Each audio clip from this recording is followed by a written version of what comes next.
U.S. sells weapons to Ukraine, warns not to sit still if Russia wins.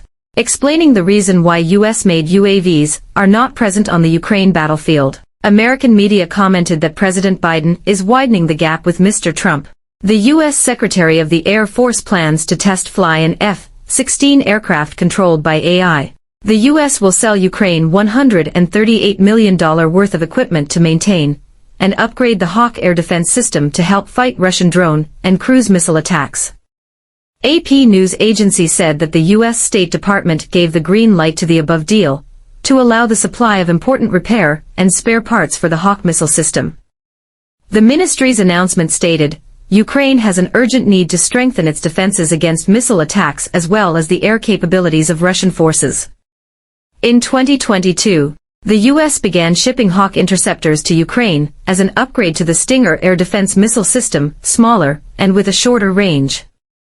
On the same day, in a hearing before the Senate Armed Services Committee, U.S. Secretary of Defense Lloyd Austin stated that Kyiv does not require countries to send troops to fight, but only needs the means to maintain their efforts. The Kyiv issue and the outcome of the conflict will also have a global impact on our national security, the Pentagon boss said. Meanwhile, U.S. Deputy Secretary of State Kurt Campbell said that Russia's gain of territorial control in Ukraine could change the balance of power in Europe. Speaking before the National Committee on U.S.-China Relations, on April 9, a U.S. diplomatic official said, "We have directly told Beijing that, if this continues, it will affect China's future." U.S.-China relationship. "We won't sit back and say everything is fine."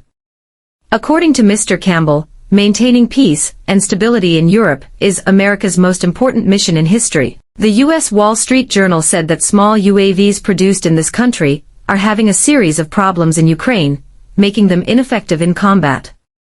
Skydio company sent hundreds of its best drones to Ukraine to help deal with Russia, but they performed very unconvincingly. According to the Wall Street Journal, sources on the scene showed that Skydio's UAV continuously deviated and strayed due to Russia's electronic warfare system. Skydio has decided to develop a new fleet of UAVs. According to the U.S. newspaper, most UAVs from this country's startups have unconvincing performances in Ukraine. Previously, companies expected that bringing UAVs to this war could demonstrate the weapon's capabilities, and they could gain more orders and reputation. However, that actually did not happen. In addition, the U.S. newspaper also commented that this is also bad news for the Pentagon in the context that UAVs are increasingly becoming important weapons in warfare. The fact that American companies have not been able to produce UAVs effectively means that they cannot become a large supplier of this type of weapon to the U.S. military. Wall Street Journal commented that American companies are disappearing in Ukraine, in a war where small UAVs are playing an important role. U.S.-made UAVs are expensive, prone to malfunctions and difficult to repair, Ukrainian soldiers on the front lines and Kyiv officials said. Skydio CEO Adam Bry admitted that, in Ukraine, U.S. UAVs are considered not to perform as well as other systems. He also admitted that the UAV produced by his company had an unsuccessful performance on the front lines. The Wall Street Journal quoted Ukrainian government officials as saying that U.S.-made drones are very fragile and cannot overcome Russian GPS jamming technologies. Sometimes they can't take off, complete their mission, or return. American-made UAVs often cannot fly the distances described in their product descriptions or carry large enough payloads. Drone manufacturers in the U.S. admitted that when creating these UAVs, they did not consider the electronic warfare scenario that would become so popular in Ukraine. For example, Skydio developed UAVs in 2019, and they meet the communication standards set by the U.S. military. However, against an electronic warfare power like Russia, they become ineffective. In the context of UAV supply problems from the West, Ukraine must find a way to save itself in order to develop its own drones. Ukraine has purchased components from abroad, assembled and manufactured UAVs suitable for field combat conditions. Ukraine aims to produce 1 million drones this year. The Ukrainian army uses about 10,000 UAVs every month, so they have to take the initiative themselves because if they only buy expensive American UAVs, they will not have enough budget. Many U.S. commercial UAVs cost much more than the UAVs that Ukraine is deploying. Current U.S. President Joe Biden's election campaign continues to receive positive signals, while his Republican opponent Donald Trump faces legal troubles. According to a new survey by Reuters and Ipsos, Mr. Biden is leading Mr. Trump by 4 points, widening the gap from 1 point in the March survey. Specifically, of nearly 1,000 voters participating in the survey, about 41% said they would vote for Mr. Biden if the election took place today. This rate is 37% for former President Donald Trump.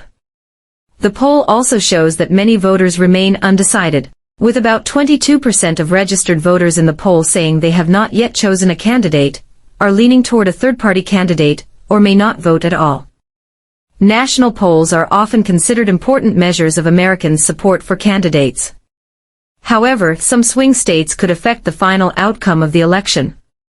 Mr. Biden and Mr. Trump are almost certain to rematch next November, after overwhelmingly winning the remaining candidates in the primary election. This will be the first time in the past 70 years that the race for the White House is between a current president and a former president. U.S. Secretary of the Air Force Frank Kendall expressed hope that neither he nor the pilot would have to take control when sitting on the F-16 fighter jet thanks to AI technology.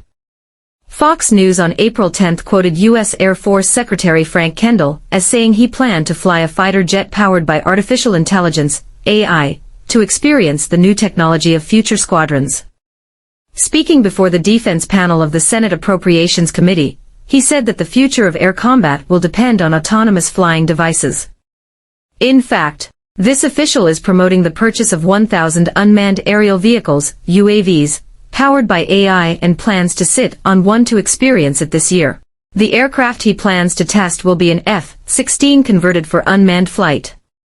There will be a pilot with me, but he will only observe like me, when the autonomous technology operates.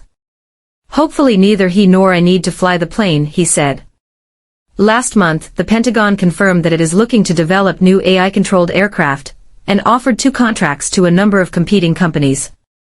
The Collaborative Combat Aircraft, CCA, project is part of a $6 billion program to add at least 1,000 new UAVs to the U.S. Air Force. The UAVs will be designed to be deployed alongside human-piloted jets for support and escort roles with full weapons capabilities. According to the Wall Street Journal, these UAVs can also participate in reconnaissance activities or serve as communication centers. Companies bidding for the contract include Boeing, Lockheed Martin, Northrop Grumman, General Atomics and Anduril Industries.